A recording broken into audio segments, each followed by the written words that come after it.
এমন একটা পর্যায়ে আসছিল ভাই, মানুষের তো পিঠ দেওয়ালে ঠেকে যায়, আমার ভাই দেওয়াল ভেঙে পিঠ ভিতরে ঢুকে গেছে, লাস্টে যায় এমন একটা অবস্থা আছে ভাই। হাল ছাড়ি নাই, ভাইবা এমনও একটা ভাইবা দিছি, খুব আশাবাদী ছিলাম আপনারা করবেন। হাফিজ স্যার এই তালতলার মধ্যে একজন শ্রেষ্ঠ টিচার ম্যাথমেটিক্সে, জব চাকরির বাজারে। এবং আপনি শুধু ক্লাসে নয়, আপনি যদি না পারেন একটা জিনিস বুঝতেছেন না, চলে যাবেন, দেখবেন যে স্যার অফিসে বসে আছে কিনা, স্যারের সাথে ডিসকাস করবেন, স্যার এটা কি হলো আমি তো বুঝি নাই। দেখবেন ইনস্ট্যান্ট একদম, মানে কোনো রকম ইয়া ছাড়াই, কমপ্লেন ছাড়াই স্যার আপনাকে বুঝাই দিবে। এটা স্যারদের খুব ভালো একটা দিক। শুধু হাফিজ স্যার না, শাহিন স্যারের কাছে আপনি বাংলার যে কোনো প্রবলেম নিয়ে আসবেন, স্যার আপনাকে বুঝাই দিবে।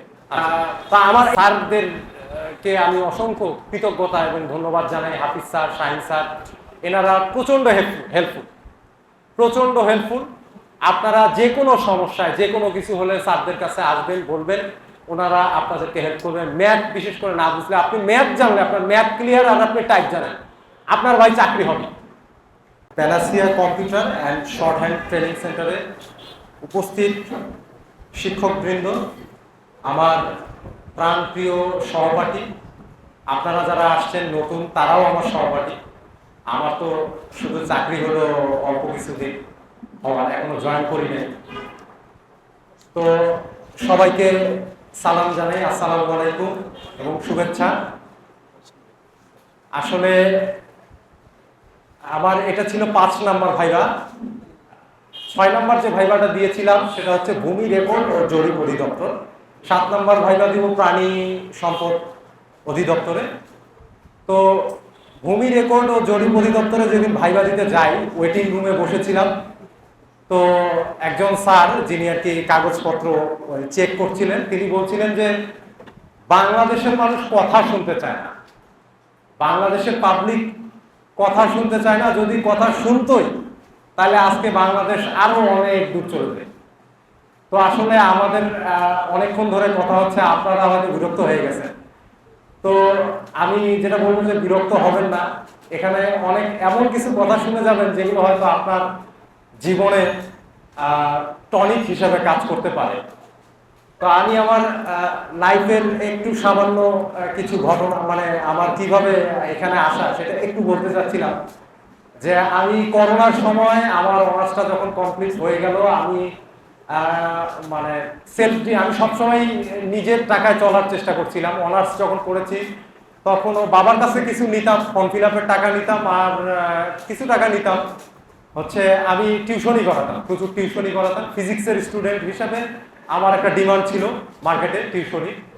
তো আমি টিউশনি করিয়ে নিজের খরচ নিজে চালাতাম। তো করোনার সময় যেটা হলো যে একেবারে সব বন্ধ, প্রায় কয়েক মাস, 6 মাস এর বেশি সময় আমার কোনো ইনকাম নাই। তো আমি খুবই, মানে আমার নিজেকে ইয়া লাগতেছিল, মানে খারাপ লাগতেছিল যে আমার কোনো ইনকাম নাই, বাবার কাছে চাইতে ভালো লাগে না। তা আমি একটা প্রাইভেট প্রতিষ্ঠানে অ্যাপ্লাই করলাম, একটা এনজিওতে। পোস্টের নাম হচ্ছে ক্রেডিট অফিসার। ক্রেডিট অফিসার নাম দেখে তো অফিসার, আমি তো ভাবছি কি না কি চাকরি জানি। আমি সেখানে অ্যাপ্লাই করি, একটা পরীক্ষা নেয় তারা 50 মার্কের, সেই পরীক্ষাও দেই। তারা ভাই জিজ্ঞাসা করে, খুব ভালো উত্তর দিছি। তারা আমাকে বলে আপনি এই চাকরি করবেন। আমি বললাম কেন করবো না স্যার, এখানেও তো ক্যারিয়ার করা যায়। চাকরিটা হয়ে গেল, প্রাইভেট জব, প্রথম চাকরি পাইলাম, খুশিতে লাফাইতে জয়েন করলাম। ফরিদপুরে পোস্টিং হলো চাকরিতে খুশিতে জয়েন করছি। কিন্তু প্রথম দিন 7টা বাজে, সকাল 7টার সময় ধাক্কাধাক্কি শুরু করেছে, অফিসেই থাকতাম। সকাল 7টার সময় ডাক দিচ্ছে যে 7:30টায় অফিস শুরু 7:30টায়, চিন্তা করে। যাই হোক, প্রথম দিন উঠলাম, ফ্রেশ হলাম, ফ্রেশ হয়ে ফিল্ডে চলে গেল, ফিল্ড অফিসার অ্যাকচুয়ালি, ফিল্ডে চলে গেলাম। কাজ কি? টাকা কালেকশন করা এবং টাকা ঋণ দেওয়া, ঋণদান প্রতিষ্ঠান এনজিও। ভাবলাম যে আচ্ছা যাই হোক, আমার কালেকশন করতে পারলে একটার সময় বুঝি কাজ শেষ হয়ে যাবে। একটার সময় আসলাম অফিসে, টাকা ঢুকা জমা দিয়ে দিলাম, ভাবলাম যে আমার কাজ বুঝি শেষ। তারপর একটু লাঞ্চ করলাম, লাঞ্চ করার একটু টাইম, জাস্ট ফ্রেশ হাত মুখ ধুয়ে লাঞ্চ করার একটু টাইম পাইলাম।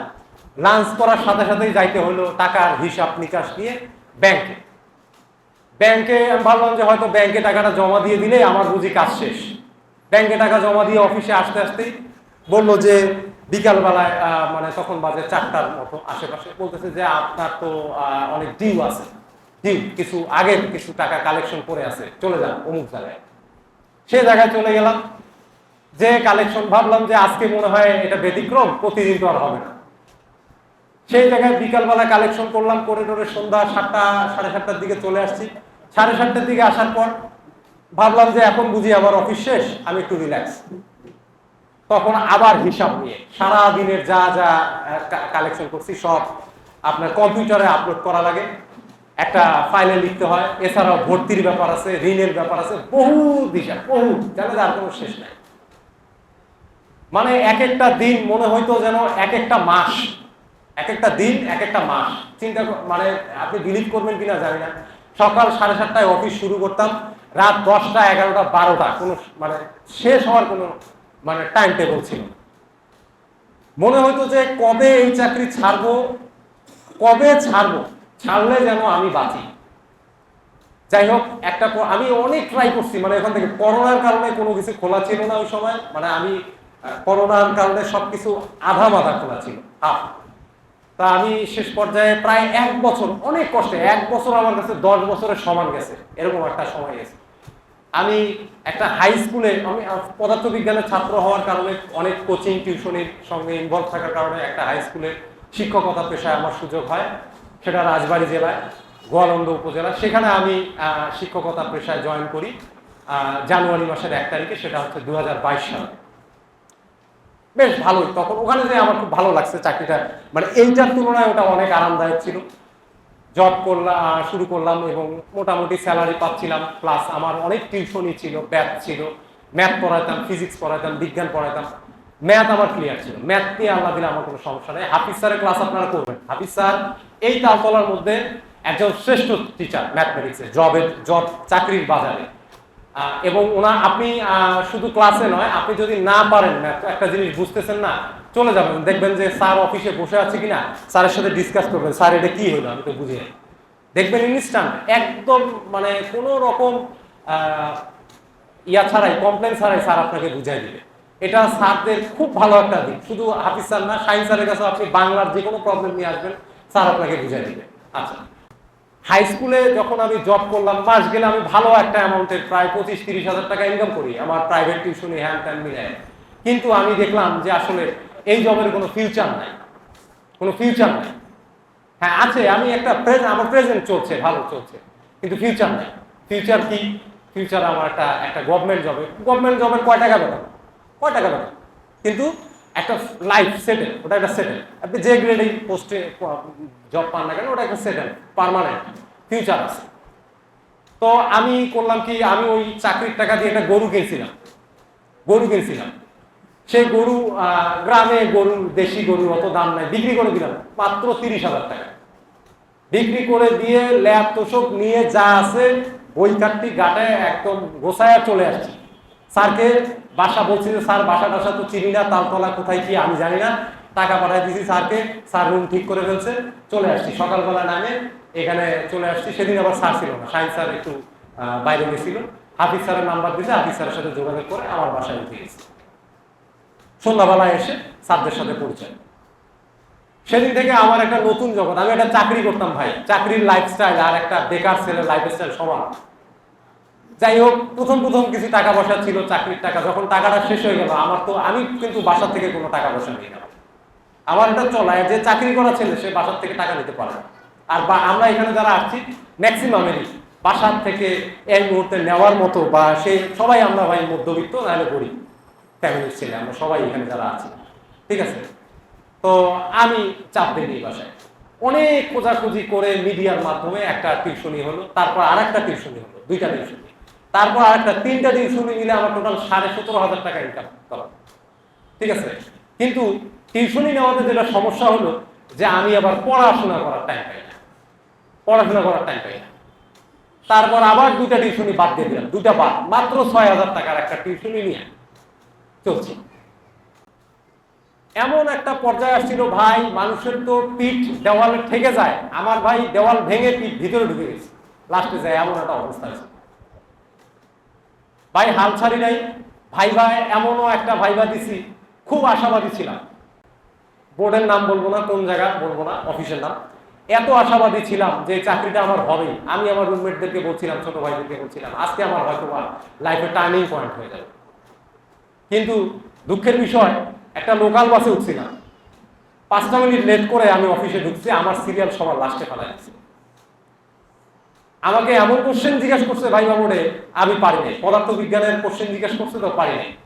আমার লাস্টে ইংলিশে ট্রান্সলেশন করতে বলছে যে বলেন যে আমাকে পদার্থ বিজ্ঞানের যা জিজ্ঞাসা করছে আমি কিছুই পারি না, ট্রান্সলেশন করে। একটা ভাইবা বোর্ডে এই কোশ্চেনটা যখন জিজ্ঞাসা করে ভাই, আপনার মাথার উপর বিশ্বাস করেন আকাশ ভাঙে পড়ে। আমাকে ভাইবা বোর্ডে জিজ্ঞাসা করছে বলেন ইংলিশে ট্রান্সলেশন করেন, আমাকে যা জিজ্ঞাসা করছে কিছুই পারি না, আমি কিছুই পারি না। বুঝছেন, মাথার উপর আকাশ ভেঙে পড়ছে, কিন্তু ভাই হাল ছেড়ে যায়নি, হার মানিনি, হাল ছেড়ে দিনি। হাল যদি সেদিন ছেড়ে দিয়ে, সেদিন আমি অফিসে এসে স্যাররা সামনে ছিল, হাফিজ স্যার সামনে ছিল, শাহিন স্যার সামনে ছিল, স্যারদের সাথে একেবারে আমি আমার কঠিন অবস্থা। আমি বলতেছিলাম যে স্যার একটু ভাইবার ট্রেনিং মেনিং নেন না কেন স্যার, একটু মাঝে মাঝে ভাইবার ইয়ে নেন। স্যাররা বলতেছে ভাইবা কোনো ফ্যাক্ট না, আপনার রিটেনে মার্ক হলে চাকরি হবে। ভাইবা ফেল করে পরের দিন থেকে মনে হলো এই লাইনে আবার প্রথম, মনে হয় যে জিরো থেকে শুরু, আবার প্রথম শুরু করলাম মনে হচ্ছিল। যাই হোক, হাল ছাড়ি নেই, আপনারাও হাল ছাড়বেন না। আপনাদেরকে অনুরোধ করবো ভাই, হাল ছেড়ে দিবেন না, হার মানবেন না, জয়ী হয়ে এখান থেকে ফিরে যাবেন। আর একজন আপু রিকোয়েস্ট করছে যে এখানে শাকলিপি সম্পর্কে একটু বলার জন্য। আমার ফুল কনফিডেন্স ছিল যে আমি শাকলিপি ছাড়াই চাকরি নেব। এলে আমার টাইপ উঠে গেলে, আমার বিশ্বাস ছিল যে আমার টাইপ উঠে গেলে আমার একটা না একটা চাকরি হবে। আমি শাকলিপিতে যাইনি, বাট আপনারা শাকলিপি শিখবেন, আপনারা শাকলিপিটা শিখবেন। আপনাদেরকে অনুরোধ করবো অবশ্যই শাকলিপি শিখবেন। আমার যদি এই চাকরিটা না হতো আমিও শুরু করতাম, আমি হয়তোবা খুব তাড়াতাড়ি শুরু করতাম। ঠিক আছে, তো এটা শিখবেন। এটা শিখলে চাকরির বাজার একেবারেই নর্মাল। এখানে আপনার কম্পিটিটর সামান্য কিছু, সামান্য ঘুরে ফিরে ওই ভাইবা বোর্ডে যাদেরকে দেখবেন তাদের সাথেই আপনার কম্পিটিশন। ঠিক আছে, তো এটাই আমার আপনাদেরকে উদ্দেশ্যে বলা। আর এখানকার আপনি ম্যাথ জানেন, আপনি টাইপ জানেন, আপনার চাকরি হবে আমি গ্যারান্টি দিলাম। এটা গ্যারান্টি দেওয়াটা ঠিক না অবশ্য, এটা রিজিকের মালিক আল্লাহ তাআলা, রিজিক আসে আল্লাহর পক্ষ থেকে। তবে আপনার আমি বলতে পারি আশাবাদী, আশাবাদী আপনার চাকরি হবে। আর যারা ম্যাথে একটু দুর্বল, রেগুলার ক্লাস করবেন, হাফিজ স্যারের ক্লাসটা করবেন, ইনশাল্লাহ চাকরি হবে আপনাদের। বাবা মার দোয়া নিয়ে চলবেন। আমি বাবা মার কাছে দোয়া চেয়েছি, বাবা মার দোয়া ছিল, পরিবারের দোয়া ছিল, সবার দোয়া ছিল, আল্লাহ আমাকে মিলিয়ে দিয়েছে। আমার জন্য সবাই দোয়া করবেন, আপনাদের জন্য আমার দোয়া থাকলো। সবাই ভালো থাকবেন, সুস্থ থাকবেন। আসসালামু আলাইকুম।